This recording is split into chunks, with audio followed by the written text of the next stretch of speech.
Sometimes the deepest wounds come from losing those we love most. Sometimes healing arrives at our doorstep when we least expect it. Eli Lapp has spent 3 years alone on his Lancaster County farm, carrying the weight of losing his wife and son. At 61, he's made peace with his quiet life of tending fields and morning prayers. Then one dawn, a small girl appears at his gate, tears streaming down her face. "My Momma died today. Can I work and live on your farm, sir?" she whispers. What starts as an act of mercy becomes something neither of them saw coming. As seasons pass, this unlikely pair begins to heal each other's broken hearts. But the Amish community has rules, and this girl carries secrets that could destroy everything they've built together. What drove this child to seek refuge with a stranger, and what will it cost them both to find the family they never knew they needed? Before we jump back in, tell us where you're tuning in from, and if this story touches you, make sure you're subscribed, because tomorrow I've saved something extra special for you. The morning light filtered through the lace curtains of Eli Lapp's kitchen window, casting gentle shadows across the worn wooden table where he sat with his leather-bound prayer book. The pages were yellowed with age and devotion, each one marked with pressed flowers that Ruth had placed there during their 27 years of marriage, a violet from their first spring together, a rose petal from their wedding day, a dandelion that Samuel had picked for her when he was 5 years old, just weeks before the accident that took them both. Eli's weathered fingers traced the edges of the pressed flowers as he whispered his morning prayers in Pennsylvania Dutch, the familiar cadence bringing him the same comfort it had for 3 years of solitary dawns. At 61, his back ached more than it used to, and his dark beard had turned silver, but his hands remained steady and strong from decades of honest labor. The farmhouse stood silent around him, its rooms heavy with memories and the absence of laughter. Ruth's quilt still hung folded in the cedar chest. Samuel's wooden toys remained untouched on the shelf in what had been his bedroom. Eli had considered moving to a smaller place more than once, but something kept him rooted to this land that 4 generations of Lapp men had worked with their hands and blessed with their prayers. Outside, the morning mist clung to the rolling hills of Lancaster County like a soft blanket, obscuring the neat rows of corn that stretched toward the horizon. The barn needed a fresh coat of paint, and the fence line required mending before winter.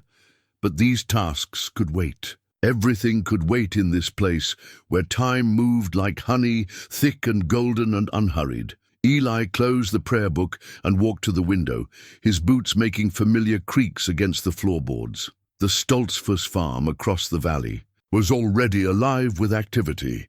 He could see the tiny figures of children chasing chickens and the gentle movement of laundry on the line. Mary Stoltzfus would have breakfast ready for her 7 children and her husband Jacob, their voices filling the kitchen with the warm chaos of family life. The loneliness settled in his chest like a physical weight. He had grown accustomed to it, the way one learns to favor an injured limb, but some mornings it pressed harder than others. This was one of those mornings.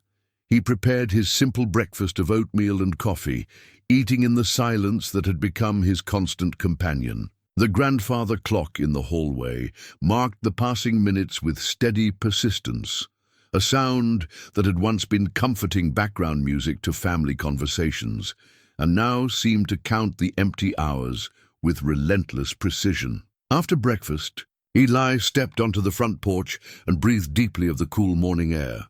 The scent of hay and honeysuckle filled his lungs, mixed with the distant aroma of wood smoke from neighboring chimneys. This was the hour when he felt most connected to the generations who had stood on this same porch, watching the sun paint the Pennsylvania countryside in shades of gold and green.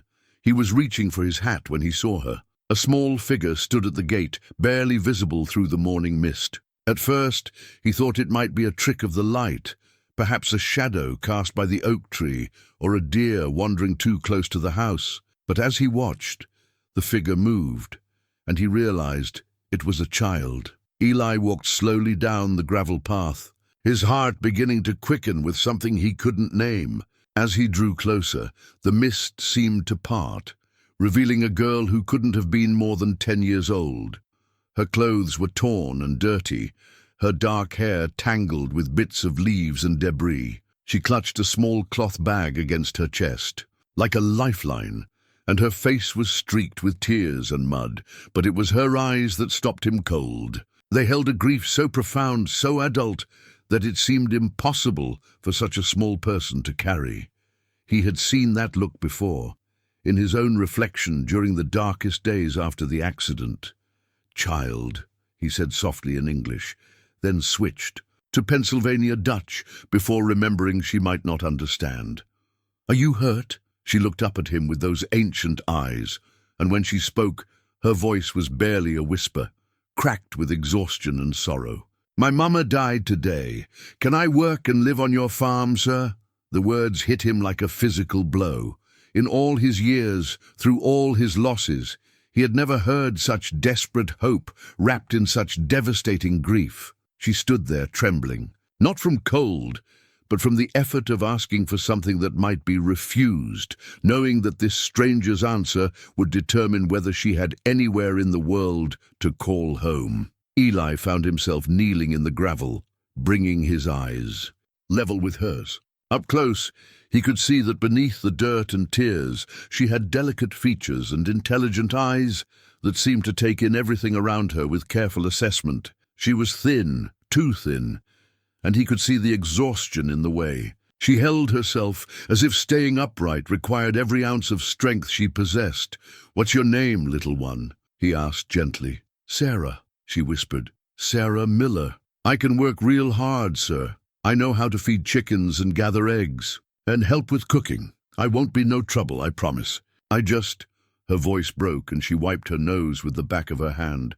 "I just need somewhere to stay." The morning breeze stirred the leaves around them, carrying the scent of approaching autumn. Somewhere in the distance, a rooster crowed, and the normal sounds of farm life continued as if the world hadn't just shifted on its axis. But for Eli, standing there looking into this child's eyes, everything had changed. Every instinct told him to be careful.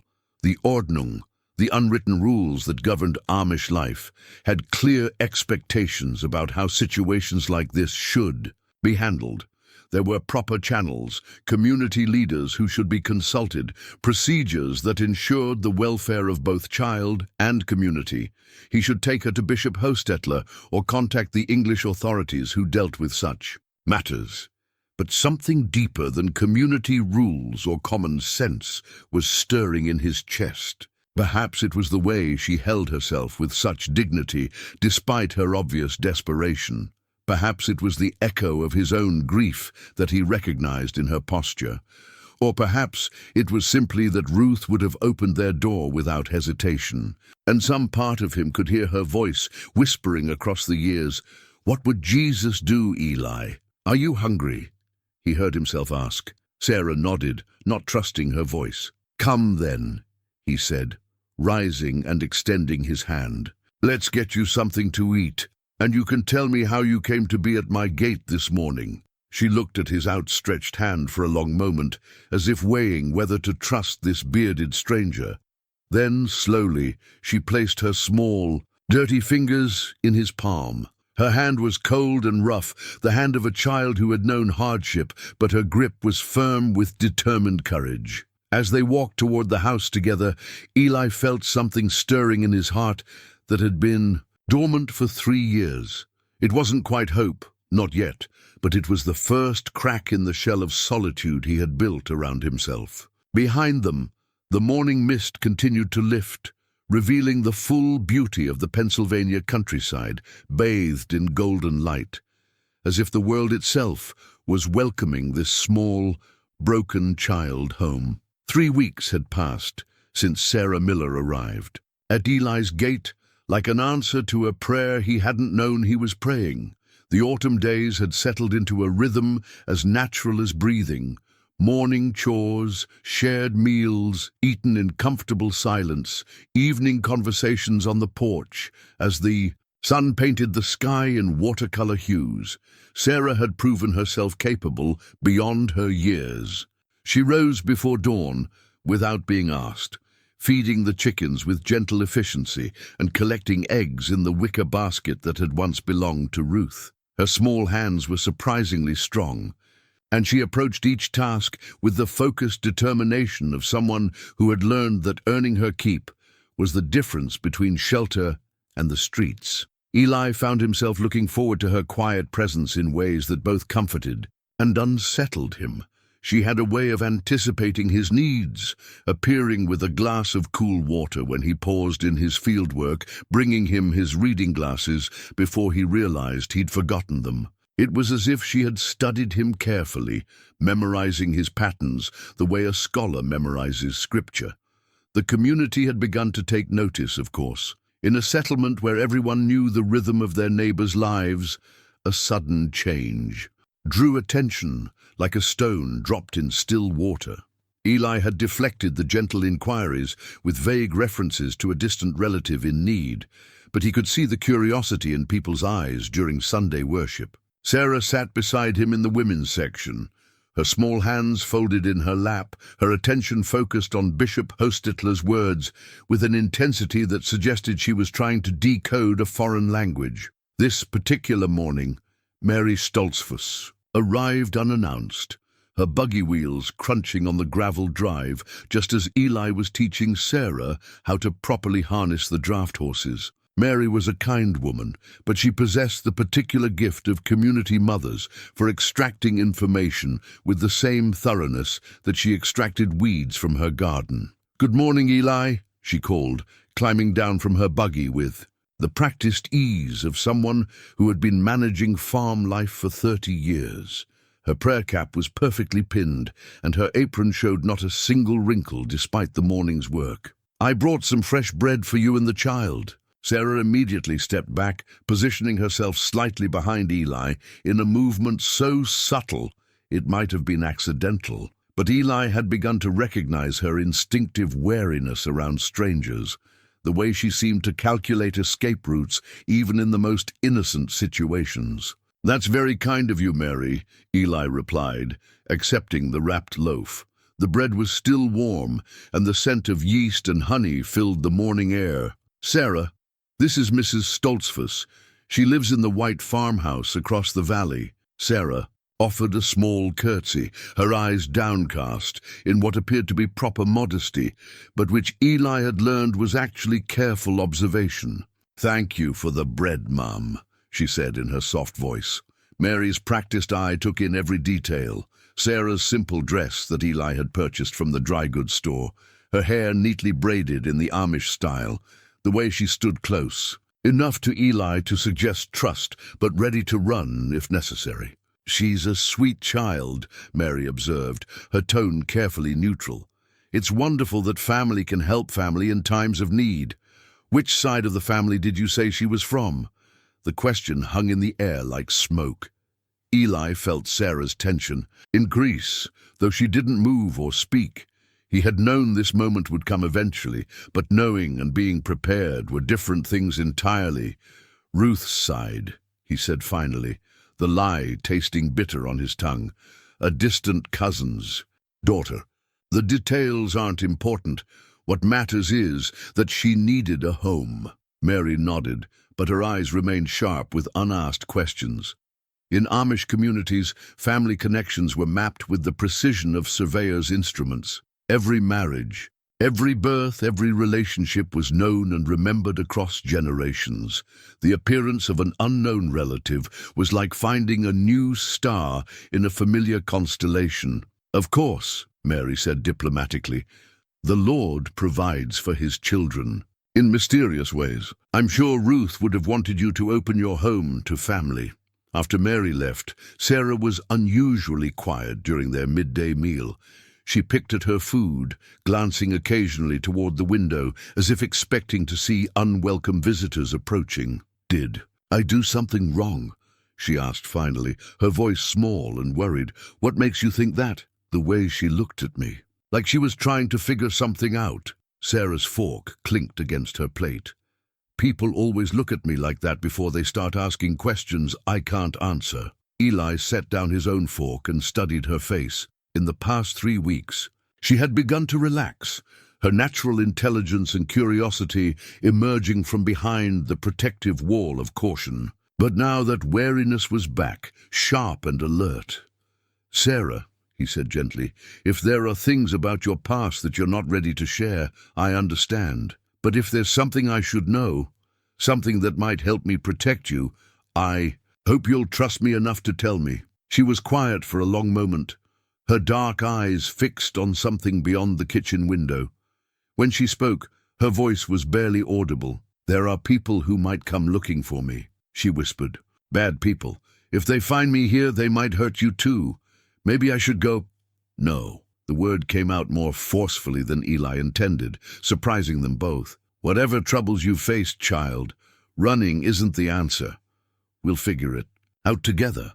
But even as he spoke the reassuring words, Eli felt a cold thread of fear weaving itself around his heart. Sarah's reaction to Mary's innocent questions suggested complications that went far beyond a simple case of an orphaned child needing shelter. There were layers to this situation that he was only beginning to glimpse, depths that might challenge everything he thought he understood about his quiet act of Christian charity. That afternoon, as Sarah napped in the small bedroom he had prepared for her, Ruth's sewing room, transformed with a simple bed and colorful quilt, Eli found himself staring at the official-looking envelope that had arrived with the afternoon mail. The return address bore the seal of Lancaster County Child Services, and his name was typed across the front with bureaucratic precision. Inside, the letter was brief and formal. An anonymous report had been filed regarding the welfare of a minor child residing at his address. A social worker would be conducting a home visit within the next few days to assess the situation and ensure compliance with state regulations regarding child placement. Eli read the letter twice, his hands trembling slightly. In his desire to help Sarah, he had forgotten about the complex web of English laws and regulations that governed such situations. His simple act of Christian compassion had inadvertently placed them both in a precarious position that could result in Sarah being removed from the only stability she had known in weeks, possibly months. When Sarah woke from her nap, she found him sitting at the kitchen table, the letter spread before him like evidence of a crime. Her eyes immediately went to the official letterhead, and her face went pale. "They found me," she whispered, the words carrying the weight of a death sentence. "No," Eli said firmly, though his own heart was racing. "This is different. This is just—" he paused, choosing his words carefully. "This is just people wanting to make sure you're safe and cared for. But Sarah, if they're going to ask questions, I need to know how to answer them. I need to know the truth." For a moment he thought she might run. Her whole body tensed, and her eyes darted toward the door like a wild animal calculating escape routes. But then something in his expression, perhaps the genuine concern in his weathered features, or the memory of 3 weeks of consistent kindness, seemed to anchor her. "My real name isn't Sarah Miller," she said finally, her voice breaking. "And if the wrong people find out where I am, we're both going to be in more trouble than you can imagine." The autumn afternoon suddenly felt colder, and Eli realized that his simple life of grief and solitude was about to become something far more complicated and potentially dangerous than he had ever bargained for. That evening, after the chores were finished and supper cleared away, Eli sat in his bedroom holding Ruth's wedding ring. The simple gold band caught the lamplight, casting tiny reflections on the wooden dresser where it had rested untouched for 3 years. He had removed it from her finger himself after the accident, when the English doctors had gently suggested that it was time to say goodbye. For 3 years it had waited in the top drawer, wrapped in one of her handkerchiefs that still held the faint scent of lavender soap. He had told himself he would know when it was time to put it away permanently, to let go of the last physical connection to their marriage. But each time he considered moving it to the cedar chest with her other belongings. His resolve had failed. Tonight, however, something felt different. Sarah's presence in the house had awakened corners of his heart that had been sleeping since the funeral. Not replacing Ruth, nothing could ever do that, but filling the terrible silence with the sound of another person's breathing, another person's needs, another person's tentative trust in his ability to provide and protect. A soft knock on his bedroom door interrupted his reverie. Sarah stood in the doorway, wearing the simple white nightgown he had purchased for her at the general store. Her hair was loose around her shoulders, making her look even younger than her 10 years. "I heard you moving around," she said quietly. "Are you worried about the letter?" Eli closed his fingers around the ring and turned to face her. In the lamplight, she looked fragile and ethereal, like one of the angels Ruth used to embroider on Christmas table runners. But her eyes held that same old soul awareness that had struck him the first morning she appeared at his gate. "I'm thinking," he admitted, "about what comes next, about how to keep you safe while doing right by everyone involved." Sarah stepped into the room, her bare feet silent on the wooden floor. "Can I tell you something about before I came here?" Eli nodded, sensing that this moment of trust was as delicate as spun glass.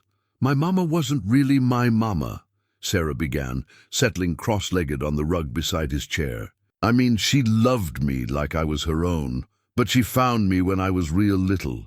Living on the streets with some other kids who didn't have families, she took me in, gave me her last name, made me feel like I belonged somewhere."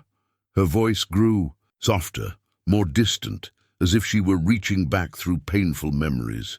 "She worked real hard to take care of me. 2 jobs, sometimes 3. She'd come home so tired she could barely stand, but she'd still help me with my letters and numbers.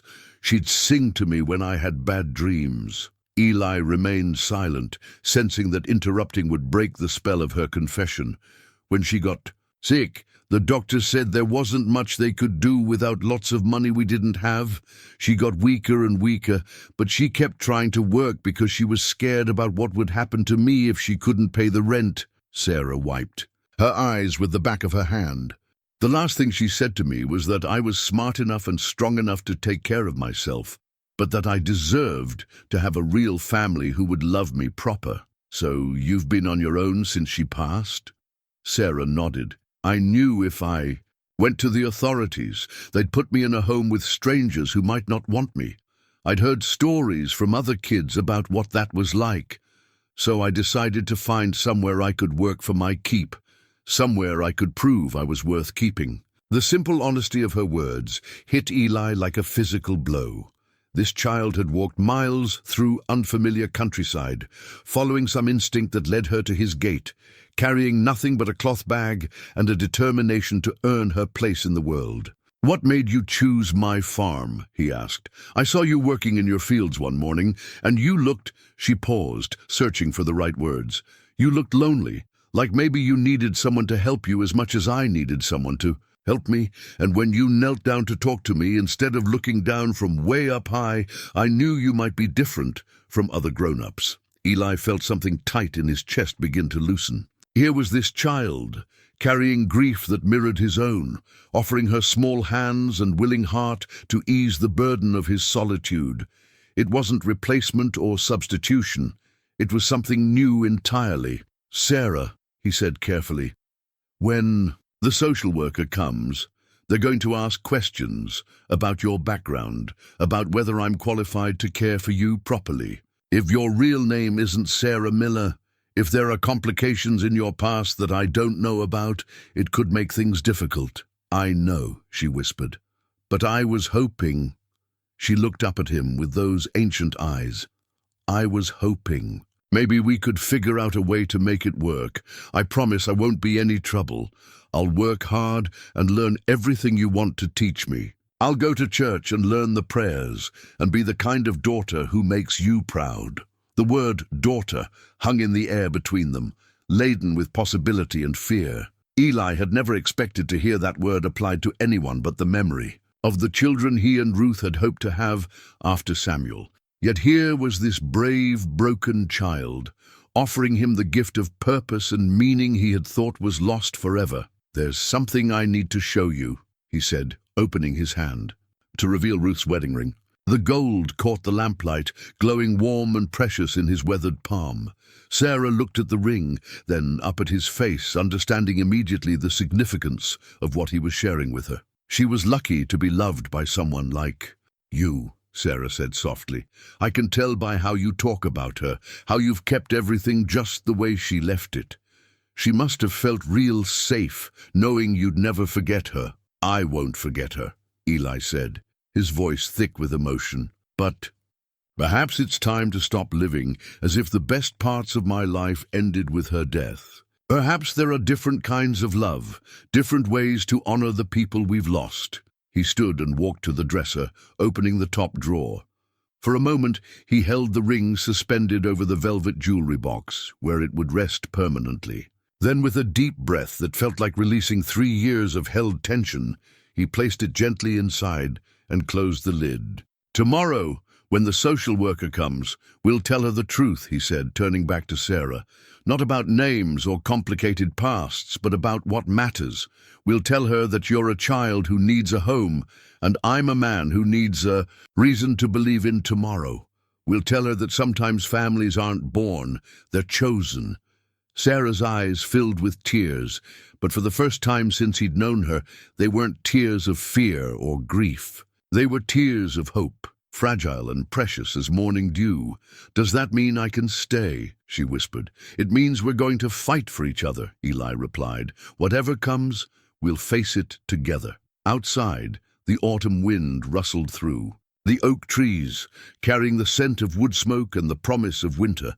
But inside the small farmhouse, 2 broken hearts were beginning to beat in rhythm, creating something stronger than either had dared hope for when they stood alone. "Dine!" Social worker arrived on a crisp October morning when the maple trees were dressed in their finest gold and scarlet. Mrs. Patricia Henderson was a woman in her 40s, with kind eyes behind wire-rimmed glasses and the patient demeanor of someone who had seen every possible family situation in her 15 years of service. She drove a practical sedan that looked out of place among the horse-drawn buggies and farm equipment scattered around Eli's yard. Sarah had spent the early morning hours in a state of controlled panic, straightening and re-straightening her small collection of belongings, rehearsing answers to questions that might expose the fragile foundation of their arrangement. Eli found her in the kitchen at dawn, already dressed and sitting perfectly still at the table, her hands folded in her lap, like a child waiting for judgment. "Remember what we talked about," he said gently, pouring himself a cup of coffee. "The truth about what matters. We don't need to explain everything, just what she needs to know to understand that you're safe and wanted here." When Mrs. Henderson knocked on the front door, Eli answered it with Sarah standing slightly behind him, close enough to show trust but ready to flee if necessary. It was a positioning that Mrs. Henderson noticed immediately, though she made no comment about it. "Mr. Lapp, I'm Patricia Henderson from Lancaster County Child Services. Thank you for agreeing to meet with me today." "Please come in," Eli replied, stepping aside to welcome her into the front room. "This is Sarah. She's been staying with me for the past few weeks." Mrs. Henderson's trained eye took in everything. The clean, modest furnishings, the Bible open on the side table, the small wooden horse sitting on the mantelpiece that hadn't been there during her last visit to an Amish home. Sarah's simple dress and neat braids, her posture that suggested both respectful attention and barely contained wariness. "Hello, Sarah," Mrs. Henderson said warmly, crouching down to the child's eye level. "How are you settling in here?" "Fine." "Ma'am," Sarah replied, her voice steady despite the tension Eli could see in her shoulders. "Mr. Lapp has been very kind to me. I'm glad to hear that. Could you show me where you sleep? I'd like to see how you're settled." Sarah glanced at Eli, who nodded encouragingly. She led Mrs. Henderson upstairs to the small bedroom that had been transformed from Ruth's sewing room into a child's space. The social worker noted the sturdy bed with its colourful quilt, the small dresser painted white, the simple wooden cross hanging on the wall. "Did you help decorate this room?" Mrs. Henderson asked. "Mr. Lapp asked what colours I liked," Sarah said. "And carefully. I told him I'd never had a room that was just mine before, so anything would be wonderful, but he said every little girl should have something cheerful to wake up to." On the dresser sat the wooden horse that Eli had carved during the long evenings after Sarah's bedtime. It was simple, but beautifully crafted, sanded smooth and stained a rich walnut brown. Sarah had been speechless when he presented it to her, turning it over in her small hands as if it were made of precious metal rather than leftover oak from the barn repairs. "This is beautiful," Mrs. Henderson observed, picking up the horse. "Did Mr. Lapp make this for you?" Sarah nodded, and for the first time since the social worker arrived, she smiled genuinely. "He said every farm needs horses, even if they're small ones, and he's teaching me to carve too. I'm not very good yet, but I'm learning." They returned downstairs, where Mrs. Henderson asked to speak with Eli privately. Sarah retreated to the kitchen, ostensibly to prepare refreshments, but obviously straining to hear their conversation. "Mr. Lapp," Mrs. Henderson began, settling into the chair across from him, "I have to ask about the circumstances that brought Sarah to your home. The report we received was somewhat vague about family connections." Eli had prepared for this moment, choosing his words carefully. "Sarah lost her mother recently. She's a distant relation on my late wife's side. The family connections are complicated and, frankly, not as important as the fact that she needed help. My wife, Ruth, always said that family isn't just about blood relations, but about people who choose to love and care for each other." "I see. And you're prepared to take on the responsibility of raising a child at your age, living alone with the demands of farm work?" "Ma'am, I raised my son Samuel until he was 7. I know what children need: stability, guidance, love, and the knowledge that they matter to someone. I can provide all of those things." Mrs. Henderson made notes on her clipboard, her expression thoughtful. "What about schooling, community acceptance? Sarah will need to integrate socially, not just live in isolation. She's been attending church services with me. The community has been welcoming, and several families have offered to help with her. Education. Mary Stoltzfus, who has 7 children of her own, has volunteered to work with Sarah on reading and mathematics. Bishop Hostetler has expressed support for the arrangement." This last statement was somewhat aspirational. Eli had spoken with the bishop about Sarah's presence, but the conversation had been more cautious inquiry than enthusiastic endorsement. Still, he sensed that Mrs. Henderson needed to hear evidence of community support. "May I speak with Sarah alone for a few minutes?" Mrs. Henderson asked. Eli nodded, though his heart clenched with worry. "Of course. I'll be outside if you need me." In the kitchen, Mrs. Henderson found Sarah methodically arranging cookies on a plate, her movements precise and nervous. "These look delicious," Mrs. Henderson said, accepting the offered refreshment. "Did you help make them?" "Yes, ma'am. Mr. Lapp is teaching me to cook. He says everyone should know how to feed themselves and others." Sarah sat across from her, hands folded, waiting. "Sarah, I want you to know that you can tell me anything, and it will stay between us if you wanted to. Are you happy here?" "Yes, ma'am." The answer came without hesitation. "Do you feel safe?" "Safer than I've felt in a long time." "Is there anything you need that you're not getting? Anything that worries you?"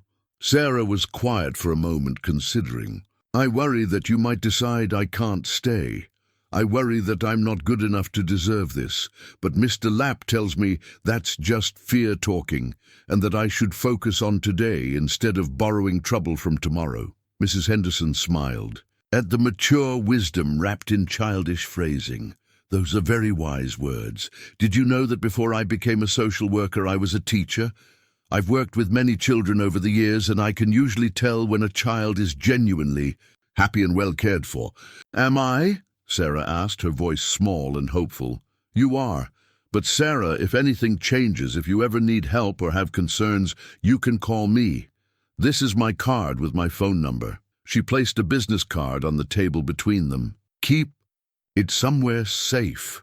When Eli returned to the kitchen, he found Sarah smiling more freely than she had all morning. Mrs. Henderson was finishing her notes, her demeanor suggesting satisfaction rather than concern. Mr. Lapp, I'll be filing a favorable report, she said, gathering her papers. I'll need to follow up in 3 months, but I see no immediate concerns. Sarah appears healthy, happy, and well-adjusted. You've created a loving home here. After Mrs. Henderson left, Sarah and Eli stood together on the front porch, watching her sedan disappear down the gravel road. The autumn afternoon was crisp and clear, full of the promise that their fragile new family had survived its first official test. Does this mean I can really stay? Sarah asked, slipping her hand into his. It means we have time to build something real, Eli replied, squeezing her fingers gently.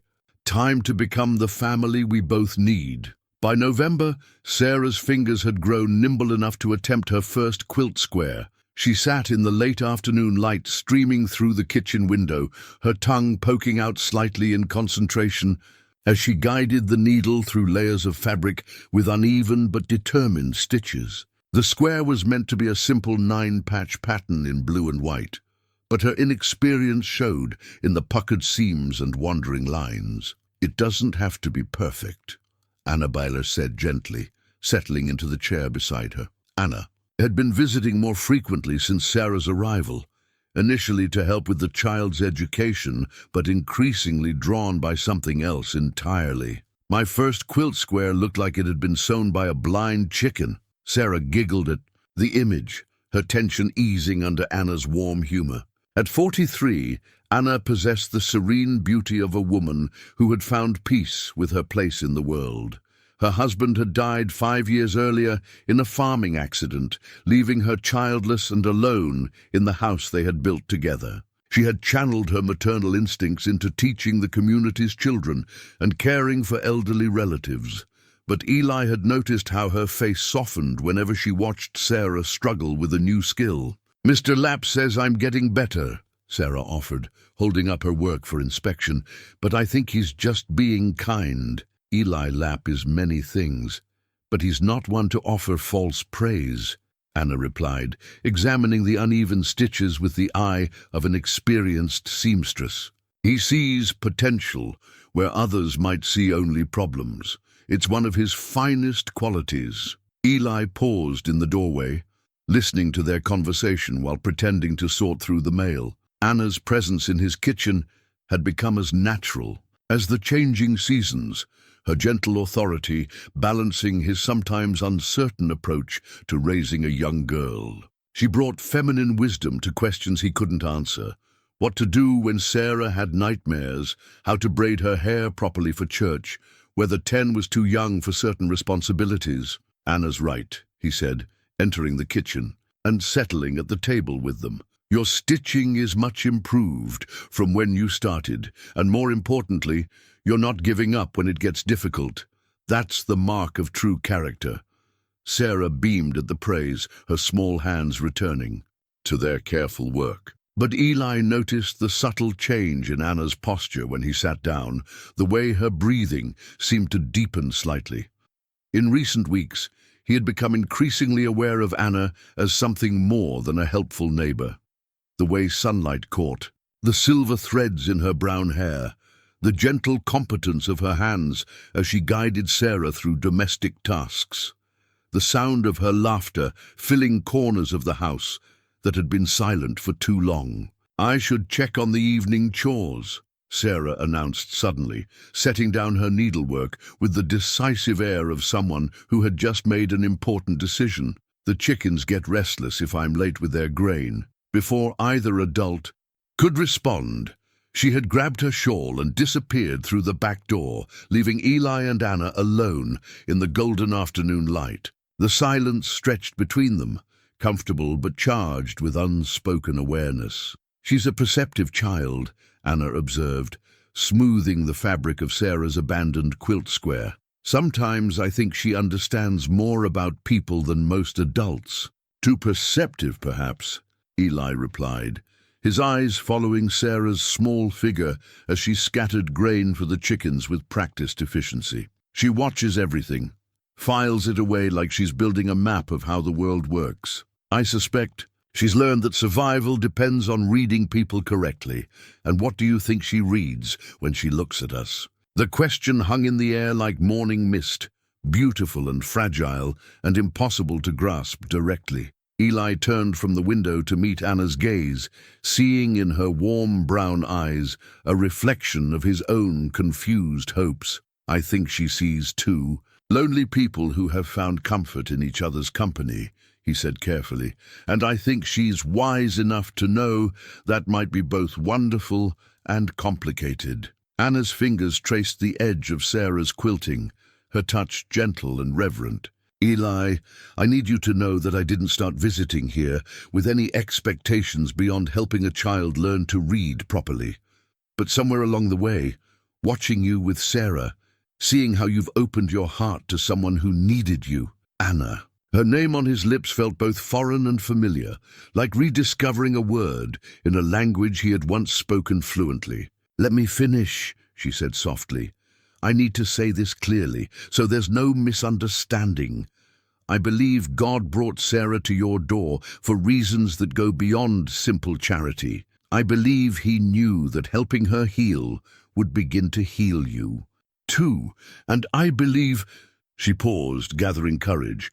"I believe he may have plans for all three of us that are bigger than any of us imagined." Through the window, they could see Sarah sitting on the porch steps, apparently absorbed in watching the chickens, but positioned where she could observe their conversation through the glass. Her body language suggested someone trying very hard to appear casual while being intensely interested in the outcome of whatever was happening in the kitchen.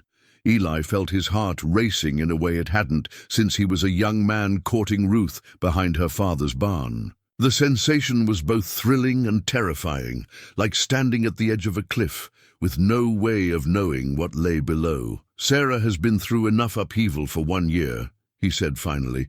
"Whatever feelings might be developing between us, we have to consider what's best for her." "Of course," Anna agreed. "But Eli, that child has been waiting for a family her entire life. She's not just hoping for a father. She's hoping for a complete home, with all the love and stability that comes with it. I see how she looks at me when I help her with women's tasks, how she positions herself between us as if she's trying to weave us together. And if we disappoint her, if we move too fast and everything falls apart—" Anna stood and walked to the window, placing her palm against the glass as if she could touch Sarah's small figure through the barrier. "Then we'll deal with whatever comes. But if we're so afraid of disappointing her that we never try to build the family she's dreaming of, aren't we disappointing her anyway?"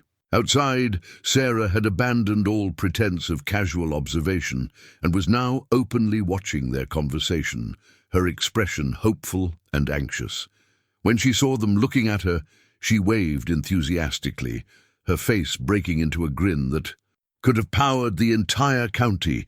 "I think," Eli said slowly, "that we should take things one day at a time, see what develops naturally, without forcing anything or making promises we might not be able to keep." "One day at a time," Anna agreed, but there was warmth in her voice that suggested she saw endless possibility in those careful words. When Sarah burst back through the kitchen door, her cheeks pink with cold and excitement, she found them sitting at the table working on her quilt square together, their heads bent close over the fabric as Anna demonstrated a more efficient stitching technique. "Are you teaching him to sew too?" Sarah asked, settling back into her chair as if nothing momentous had occurred during her brief absence. "Everyone should know basic mending skills," Anna replied diplomatically. "Even strong men sometimes need to repair a torn shirt or reattach a loose button." But Sarah's knowing smile suggested she understood exactly what kind of mending was taking place in their small kitchen, and her bright eyes held the satisfaction of someone whose carefully laid plans were beginning to unfold exactly as she had hoped. Winter arrived early that year, blanketing Lancaster County in pristine snow that transformed the familiar landscape into something from a child's storybook. Sarah had never experienced a proper winter before.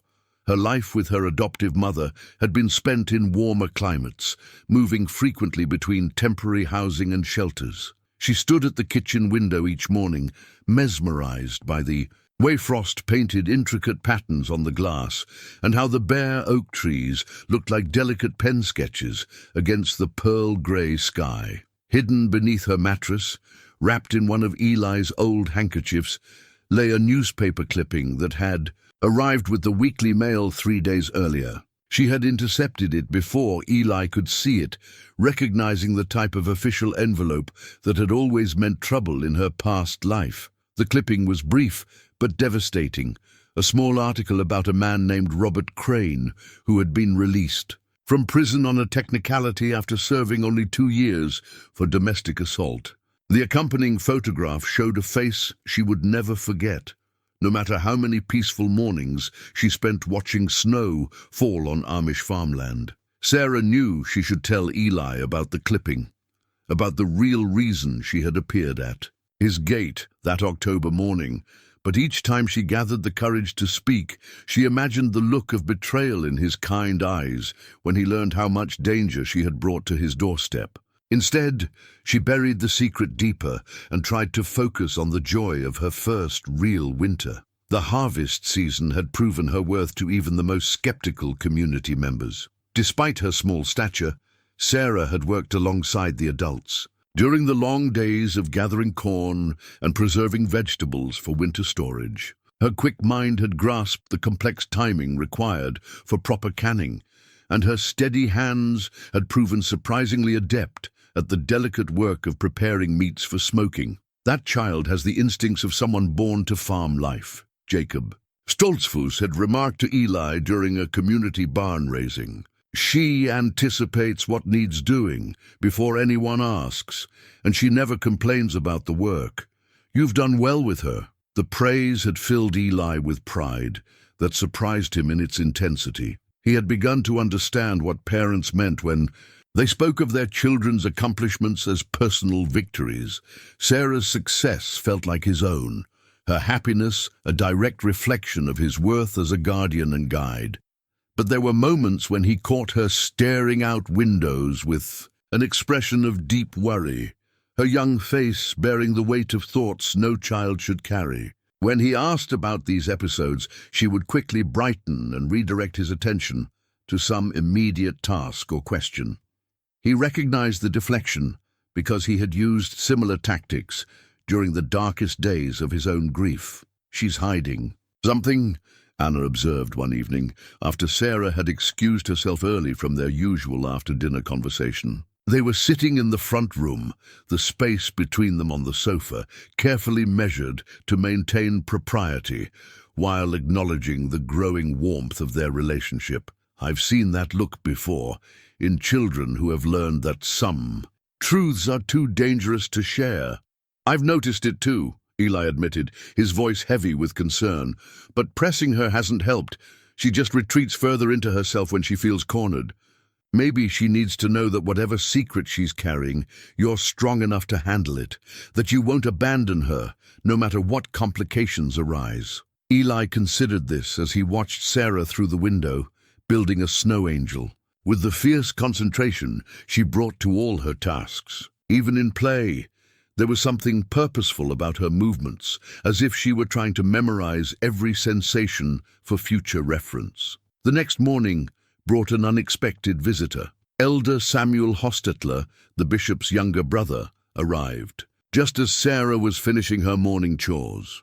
He was a stern man, with little patience for deviation from traditional ways, and his expression suggested this was not a social call. Eli, he said without preamble, there are concerns in the community about your arrangement with this child. Questions are being asked about her background, her family connections, her suitability for Amish life. Sarah had been approaching the house when Samuel's buggy arrived, but at the sound of his serious tone, she stopped and positioned herself behind the woodshed where she could listen without being seen. Her heart pounded as she recognized the tone of authority that had preceded every major upheaval in her young life. "What specific concerns?"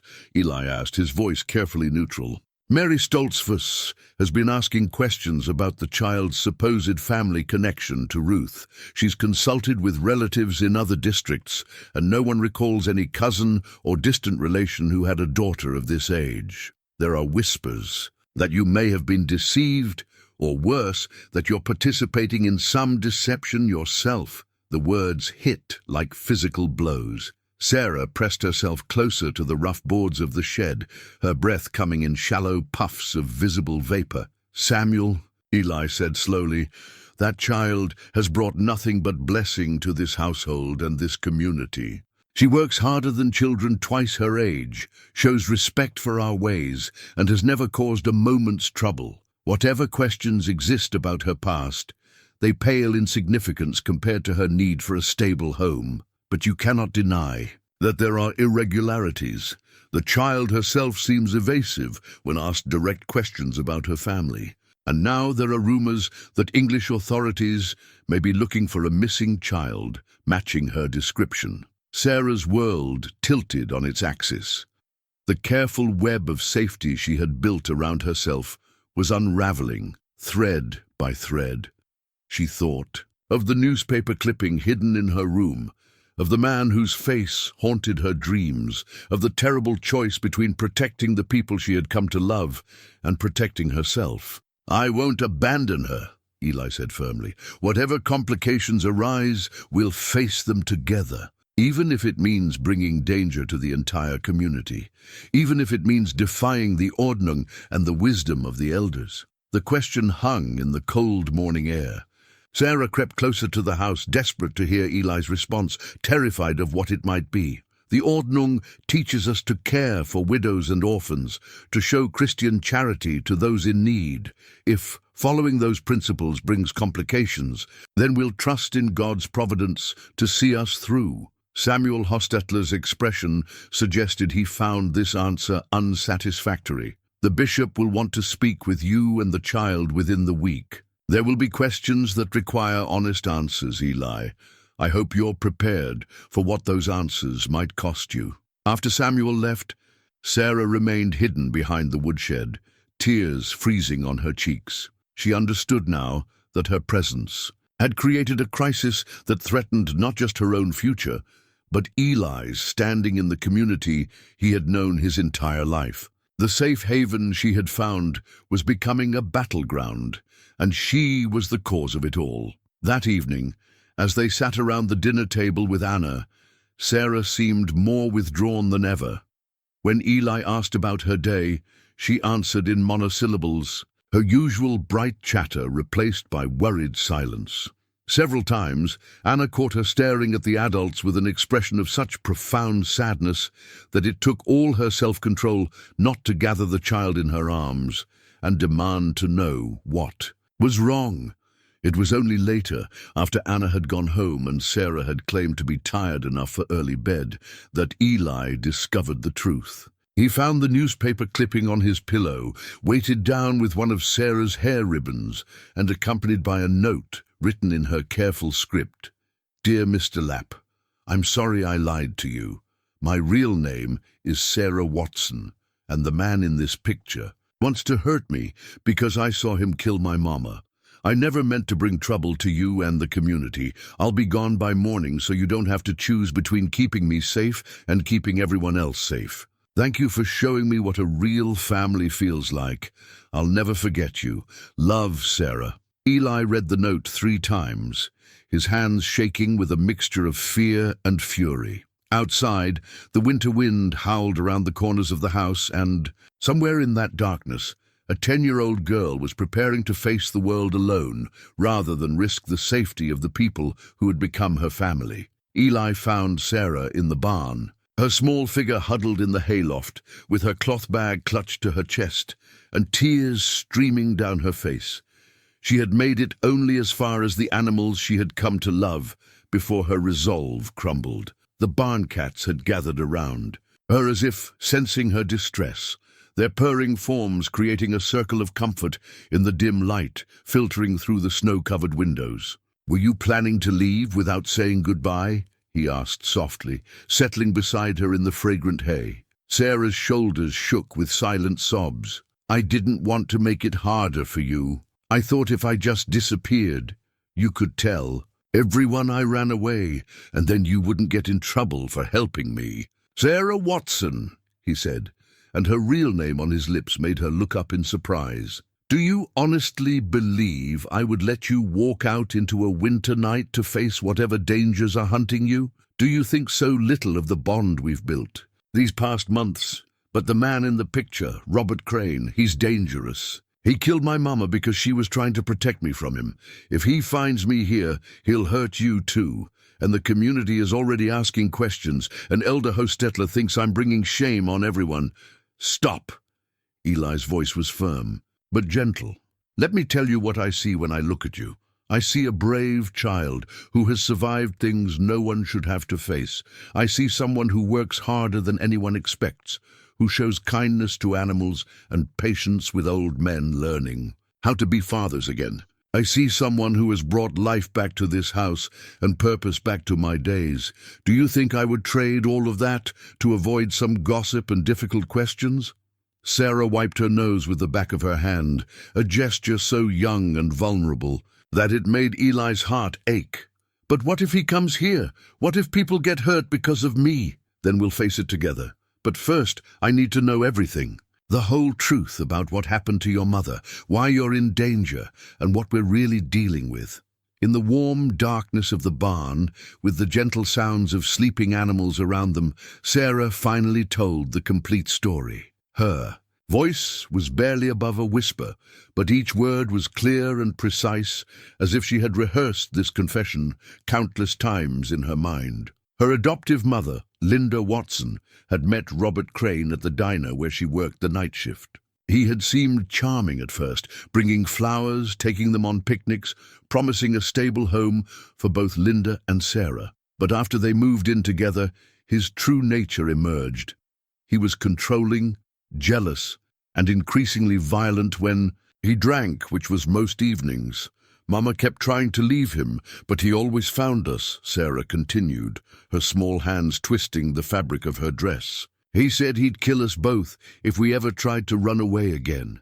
And then one night, he came home drunk and angry about losing his job. Mama told me to hide in the closet, but I could hear them fighting." The details that followed were horrific for a child to witness, let alone recount. Robert Crane had beaten Linda Watson to death in a drunken rage, not knowing that Sarah was watching through a crack in the closet door. When he finally passed out, Sarah had crept out, taken what little money she could find, and run into the night. "I lived on the streets for 2 weeks before the police found him and arrested him.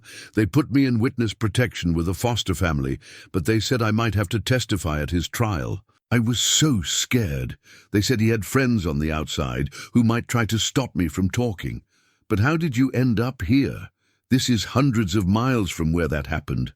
Sarah's voice grew even smaller. "The foster family was nice enough, but they had their own kids, and I could tell I was just another placement to them.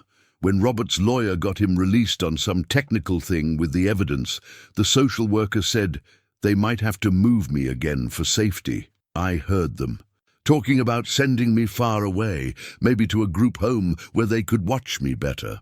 She had slipped away from the foster family during a trip to the grocery store, stolen onto a bus heading east, and spent weeks moving from town to town, sleeping in abandoned buildings and eating from garbage cans behind restaurants. Her instinct for survival had kept her moving until exhaustion and hunger had driven her to look for work on farms where she might blend in and disappear. "I saw your farm and thought maybe if I worked really hard, you might let me stay long enough to figure out what to do next. I never meant for it to become—" She gestured around the barn, at the house beyond, at the life they had built together. "I never meant to care so much about staying. Eli was quiet for a long moment, processing the magnitude of what she had shared. This wasn't just a child who needed a home. This was a witness to murder, being hunted by a killer who had already proven his willingness to use violence to protect himself. "The man in the newspaper," he said finally. "Robert Crane. Do you think he's actively looking for you?" Sarah nodded miserably. "The article said he was released last month. And 3 days ago, Mrs. Henderson, the social worker, she came by the Klein's place asking questions about missing children. Mrs. Klein told Anna, and Anna mentioned it to me like it was just gossip. But I know it's him. He's found out where I went." The implications were staggering. If Robert Crane was indeed tracking Sarah, then her presence at the farm wasn't just a challenge to Amish customs, it was a genuine threat to everyone who lived there. The peaceful community that had begun to accept her could find itself caught in the crossfire of a violent man's desperation. "Sarah, look at me," Eli said, taking her small hands in his larger ones. "I need you to understand something very clearly. Whatever dangers we're facing them as a family. You are not alone in this anymore. You are not responsible for protecting the adults around you. That's our job, to protect you. But what if? No more what-ifs tonight. Tomorrow, we're going to talk to Bishop Hostetler and tell him everything. We're going to contact the authorities and make sure they know where you are and what kind of protection you need. And we're going to trust that God didn't bring you to our doorstep just to abandon you when things got difficult." They sat in the comfortable darkness for a while longer, listening to the wind whistle through the barn eaves and the gentle rustling of animals settling for the night. Finally, Sarah's exhaustion overcame her anxiety, and she fell asleep against Eli's shoulder, her breathing deep and steady for the first time in days. As he carried her back to the house, Eli found himself praying, more fervently than he had since the days immediately after Ruth and Samuel's accident. But this time, his prayers weren't filled with questions and grief. They were filled with determination and a fierce, protective love that surprised him with its intensity. Whatever storm was coming, they would weather it together. Sarah Watson, whatever name she carried, was his daughter now in every way that mattered, and he would move heaven and earth before he would let anyone harm her again. But even as he settled her into her bed and watched her sleep peacefully for the first time in weeks, Eli couldn't shake the feeling that their trials were just beginning. Somewhere out there in the winter darkness, a dangerous man was hunting a 10-year-old girl who had seen too much. And tomorrow, Eli would have to find a way to protect her while honoring the pacifist principles that had guided his entire life. The meeting with Bishop Hostetler took place in his sparse but comfortable study, the walls lined with well-worn German Bibles and the collected wisdom of generations of Amish leadership. Snow fell steadily outside the windows, creating a curtain of white that seemed to separate them from the outside world. Eli sat with his hands folded in his lap, while Sarah remained close beside him, her small fingers intertwined with his for comfort and strength. Bishop Hostetler was a man of 65 with kind eyes behind wire spectacles and the patient demeanor of someone who had spent decades helping his community navigate the complex intersection of faith and practical necessity. He listened without interruption as Eli recounted Sarah's true story, occasionally glancing at the child with expressions of concern and compassion. "This changes everything," the bishop said finally, his voice heavy with the weight of decision. "This is no longer a matter of community customs or proper procedures. This is about protecting a child whose life may be in genuine danger." "What does that mean for us?" Eli asked. "For Sarah's place here?" "It means we must set aside questions of bloodline and documentation in favor of Christian duty. But it also means we must be realistic about the challenges ahead." Bishop Hostetler leaned forward, his expression grave. "If this man, Robert Crane, is indeed searching for Sarah, then her presence here puts the entire community at risk. We have families with young children, elderly members who couldn't defend themselves if violence came to our doorstep. Sarah's grip on Eli's hand tightened, but she remained silent, understanding that her fate was being decided by forces beyond her control.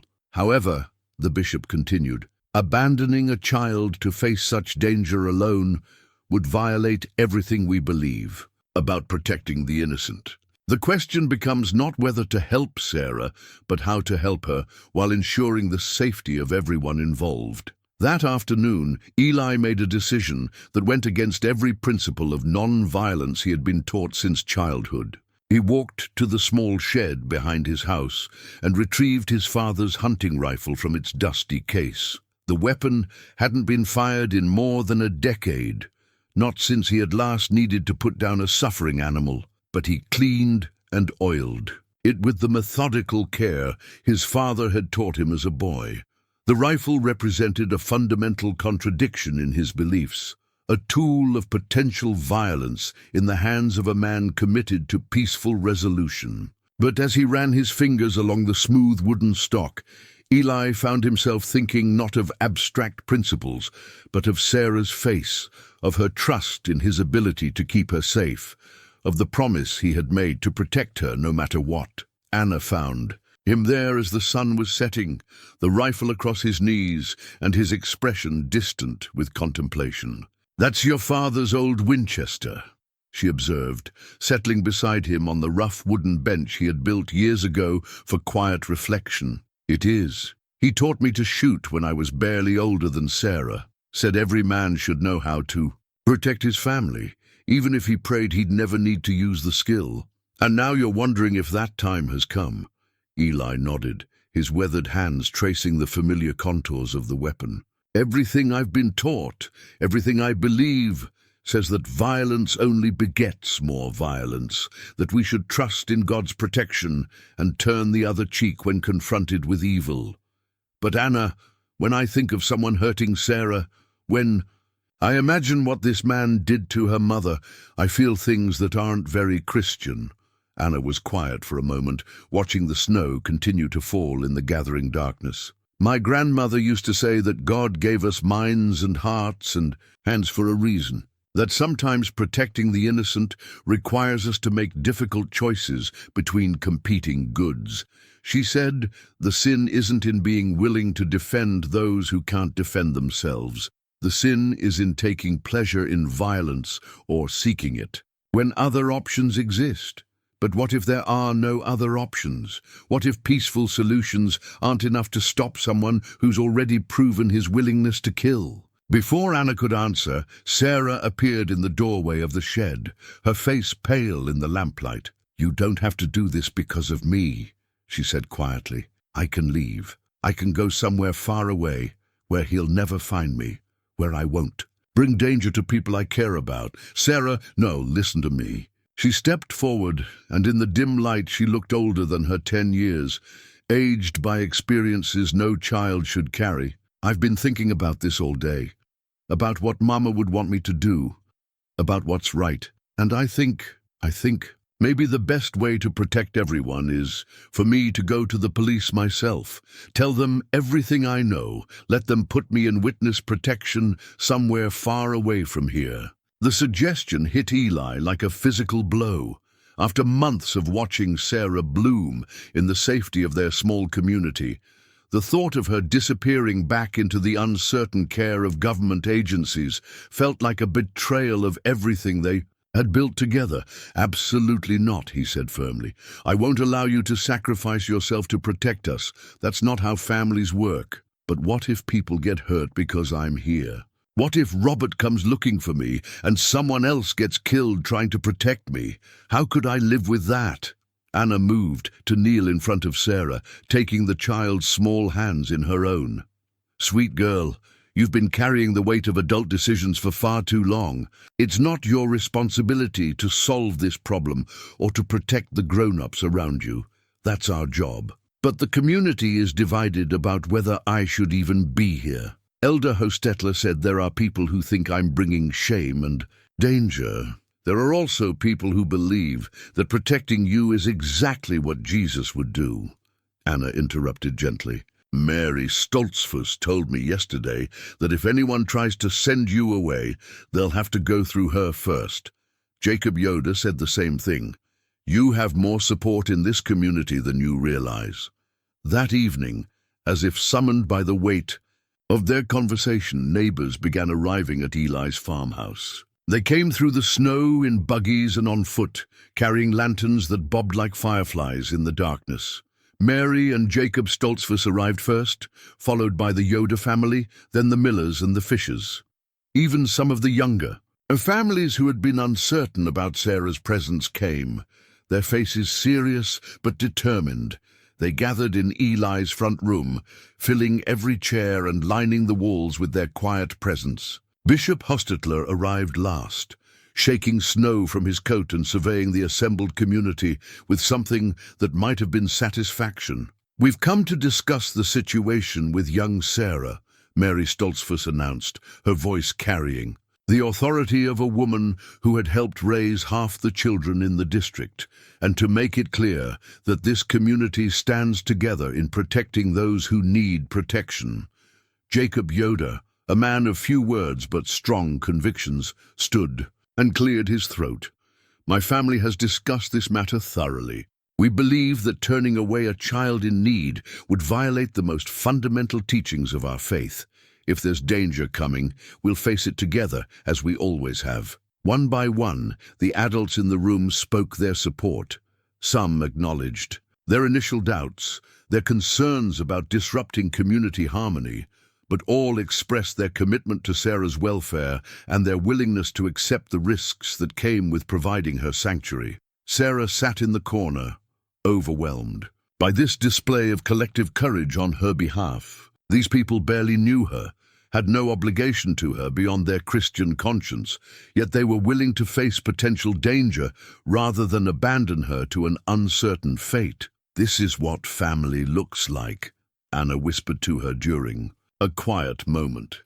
Not just blood relations, but people who choose to stand with you when the world gets difficult. As the evening progressed, practical plans began to take shape. The men would organize watches, ensuring that someone was always alert for suspicious activity. The women would coordinate communication between households, establishing a network that could quickly spread warnings if danger approached. Contact would be made with local English authorities, not to surrender Sarah, but to ensure proper support if violence threatened their peaceful community. Bishop Hostetler raised his hand for silence as the meeting drew toward its conclusion. Let us be clear about what we're choosing tonight. We're choosing faith over fear, community over convenience, and protection of the innocent over our own comfort. These are choices that may test us in ways we haven't been tested before. Look directly at Sarah, his kind eyes conveying both warmth and determination. Child, you are no longer a guest in this community. You are part of it, with all the rights and protections that brings.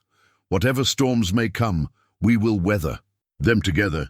As the neighbors departed into the snowy night, their lanterns disappearing one by one into the darkness, Eli felt a profound sense of gratitude mixed with apprehension. The community had rallied to Sarah's defense in a way that restored his faith in collective goodness, but he also understood that their decision had painted a target on all of them. Somewhere in the winter darkness, a dangerous man was drawing closer to their peaceful valley. And tomorrow, Eli would have to find a way to reconcile his commitment to nonviolence with his equally strong commitment to protecting the child who had become the daughter of his heart. The confrontation came at dawn on a Tuesday morning in late December, when the world was hushed under a fresh blanket of snow and the sky held the pearl-grey promise of more weather to come. Eli was in the barn, checking on a mare who was due to foal, when he heard the unfamiliar sound of a car engine cutting through the winter silence. Through the barn door, he watched a beat-up sedan with out-of-state plates pull into his yard, moving too fast for the icy conditions and coming to a skidding stop near his front porch. The driver's door opened, and a man emerged who matched the newspaper photograph Sarah had shown him. Tall and lean, with the restless energy of someone accustomed to violence, his dark hair unkempt and his clothes suggesting he'd been traveling. Hard for days. Robert Crane stood in the farmyard for a moment, his pale eyes scanning the buildings with the calculating assessment of a predator evaluating territory.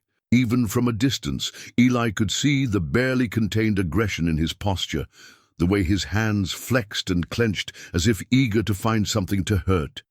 Eli's first instinct was to run to the house, to place himself between this man and Sarah, but years of farm life had taught him to think strategically. Instead, he moved quietly through the barn's rear door and circled around toward the house, staying low behind the woodshed and the chicken coop, using the familiar landscape to his advantage. Inside the farmhouse, Sarah was helping Anna prepare breakfast, her cheerful chatter filling the kitchen as she set the table with careful precision. The morning routine had become precious to all of them, these quiet moments of domestic normalcy that felt like the foundation of everything good in the world. It was Anna who first noticed the car through the kitchen window, her sharp intake of breath cutting through Sarah's happy monologue.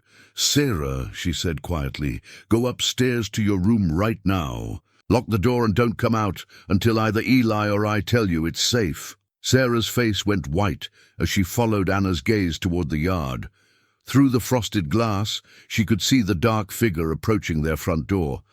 And even without clear details, she recognized the predatory stride that had haunted her nightmares for months. "He found me," she whispered, her small hands trembling as she clutched her mother's locket, the one precious thing she had managed to save from her old life. "I brought him here. I brought danger to everyone. None of that matters now," Anna said firmly, her own fear controlled by maternal protectiveness. "What matters is getting you somewhere safe. Go upstairs, stay quiet. Trust that the adults will handle this." But Sarah's feet seemed rooted to the kitchen floor, her eyes wide with a terror that went beyond normal childhood fear. This was the terror of someone who had witnessed ultimate violence, who knew exactly what this man was capable of when crossed or frustrated.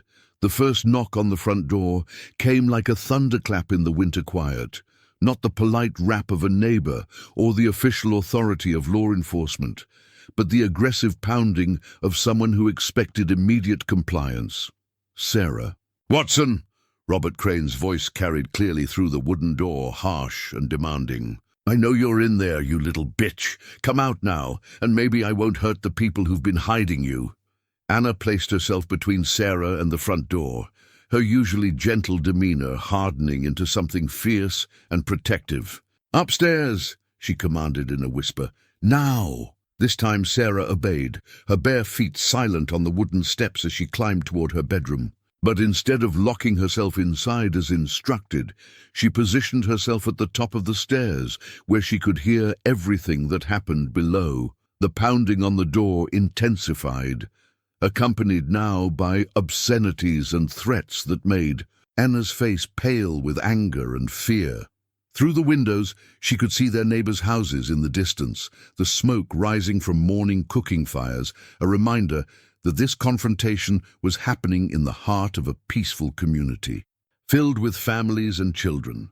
"Open this door," Robert Crane shouted, and the doorframe shuddered under the force of his shoulder hitting the wood.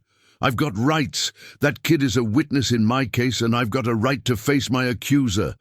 Anna moved to the kitchen and quietly lifted the heavy iron skillet from its hook beside the stove. She had never used it as a weapon, but she understood intuitively that normal rules no longer applied.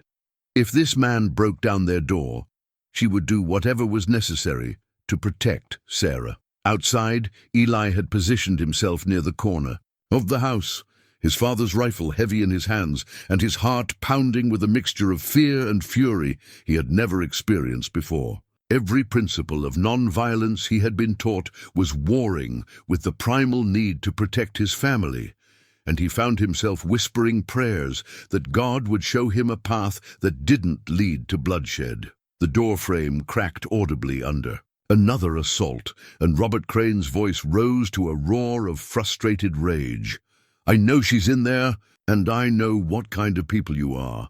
Won't fight back, won't call the cops, just turn the other cheek like good little sheep. Well, guess what? The wolf is at your door, and your Jesus isn't going to save you." The front door splintered inward. With a crash that seemed to shake the entire house, Robert Crane burst through the opening like a force of nature, his pale eyes wild with the desperation of a cornered animal and his hands already reaching for the knife at his belt. He stood in the doorway for a moment, taking in the simple furnishings and peaceful domesticity of the Amish home, with the sneering contempt of someone who viewed gentleness as weakness. "Where is she?" he snarled, advancing into the front room with predatory confidence. "Where's the little witness who thinks she can destroy my life?"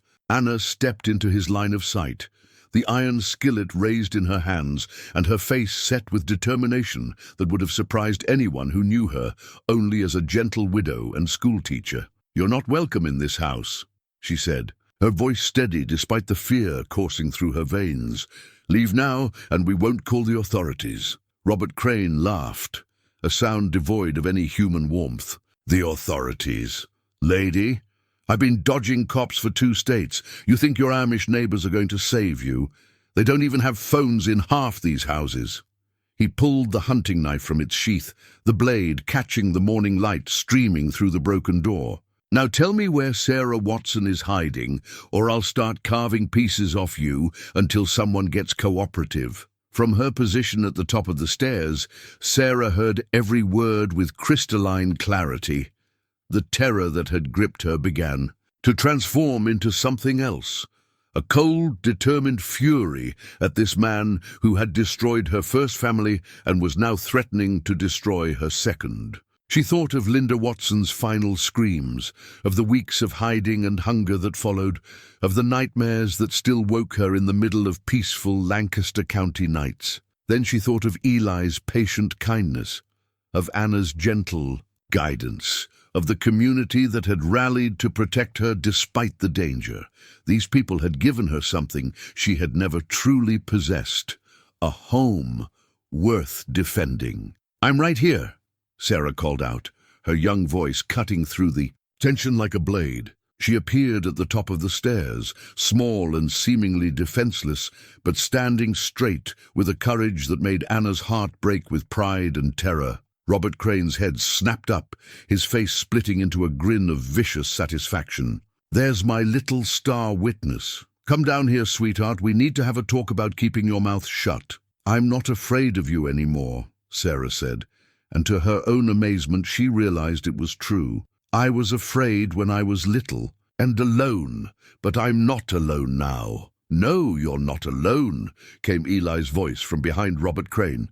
The man spun around to find the farmer standing in the doorway, his father's rifle pointed steadily at the intruder's chest. "You're surrounded by people who care more about protecting one child than they do about their own safety." Robert Crane's eyes narrowed as he assessed this new threat. The knife in his hand seemed suddenly inadequate against the rifle's deadly potential, but his desperation made him reckless rather than cautious. "You won't shoot," he said, taking a step closer to Eli. "Your kind doesn't believe in violence. You'd rather die than blood your hands with killing." "You may be right about that," Eli replied, his voice calm despite the adrenaline coursing through his system.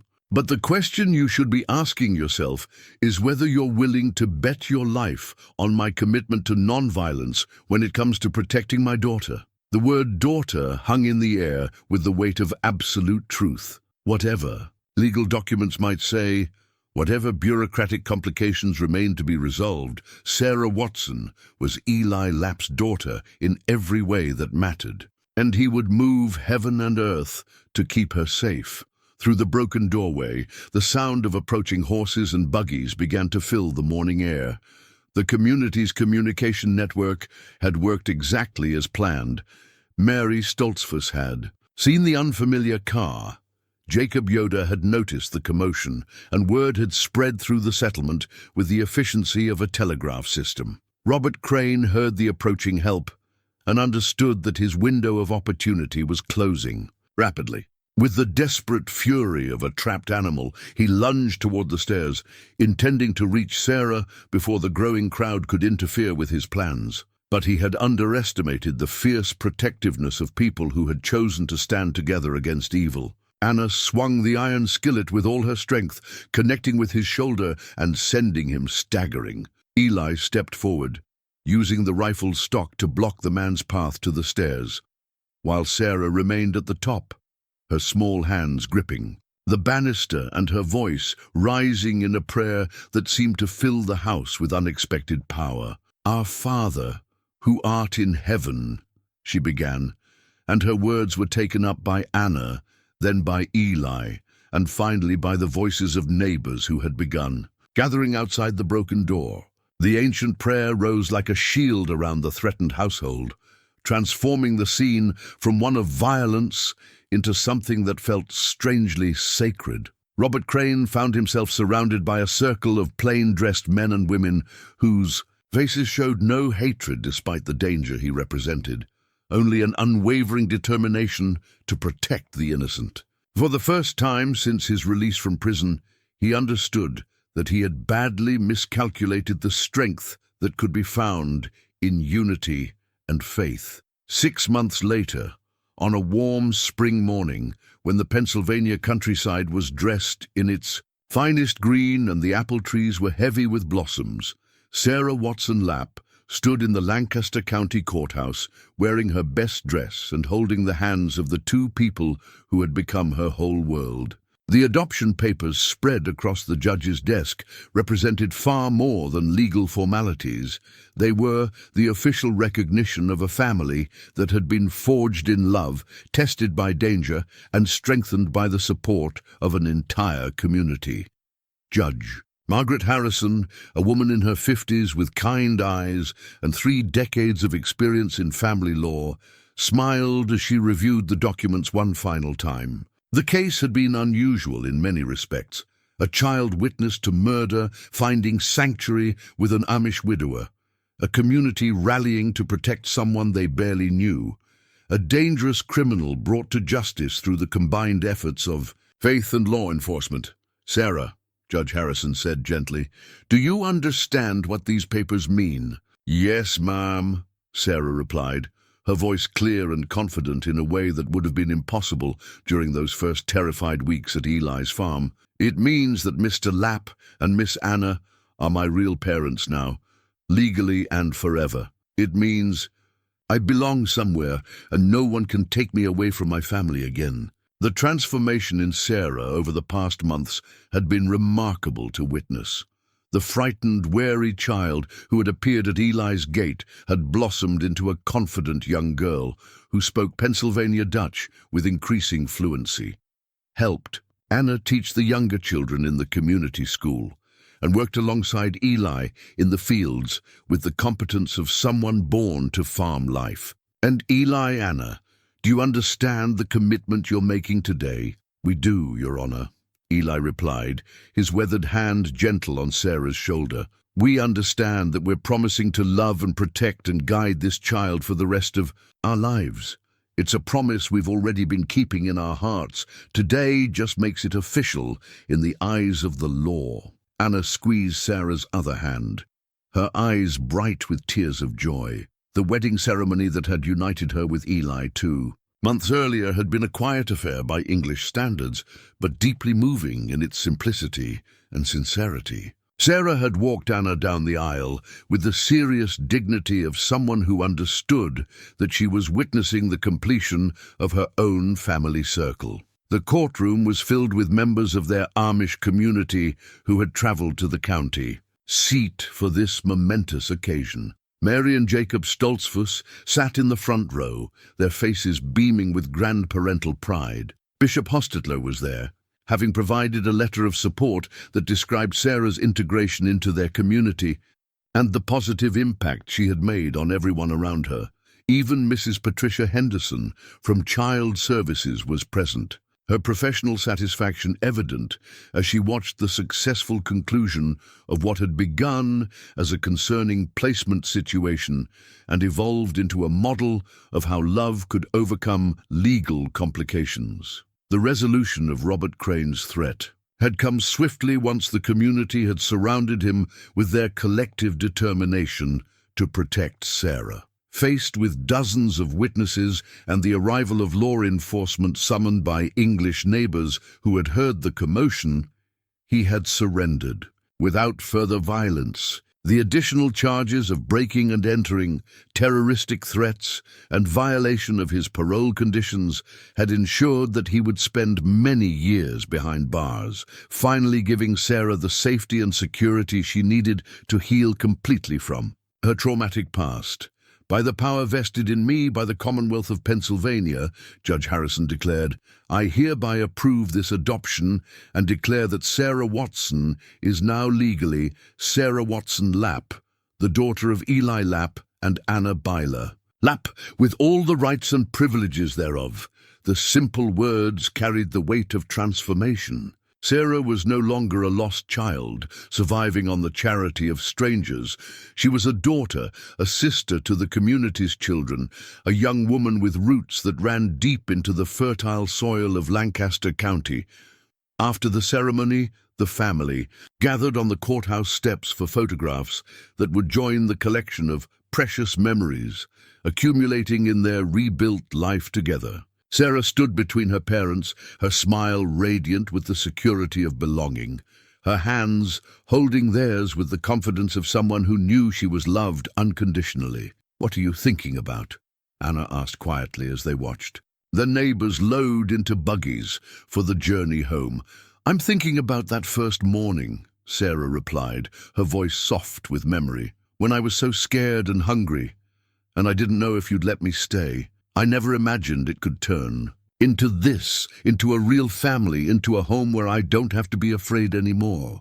Eli knelt beside her, his kind eyes reflecting the same wonder at the journey they had traveled together. "Sometimes the best things in life come disguised as problems we don't think we can handle. I thought I was too old and set in my ways to be a father again.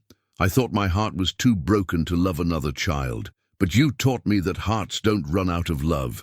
They just keep growing bigger to hold more people." As they rode home through the familiar countryside, past farms and neighbors who waved from their porches and fields, Sarah felt the deep contentment of someone who had finally found her place in the world. The cloth bag that had once held all. Her worldly possessions now sat in her bedroom closet, a reminder of where she had come from, but no longer a symbol of transience and fear. Tomorrow there would be spring planting to help with, lessons to learn from Anna, and chores to complete alongside Eli. There would be community gatherings and Sunday worship, quilting circles and harvest celebrations, all the rich traditions of a life lived in harmony with the seasons and in service to something larger than oneself. But tonight, Sarah Watson Lapp would fall asleep in her own room, in her own bed, surrounded by the quiet sounds of a peaceful household and the absolute certainty that she was home at last. Sometimes the deepest wounds do heal, and sometimes healing does arrive at our doorstep when we least expect it, wearing the face of a child who needs exactly what we have to give.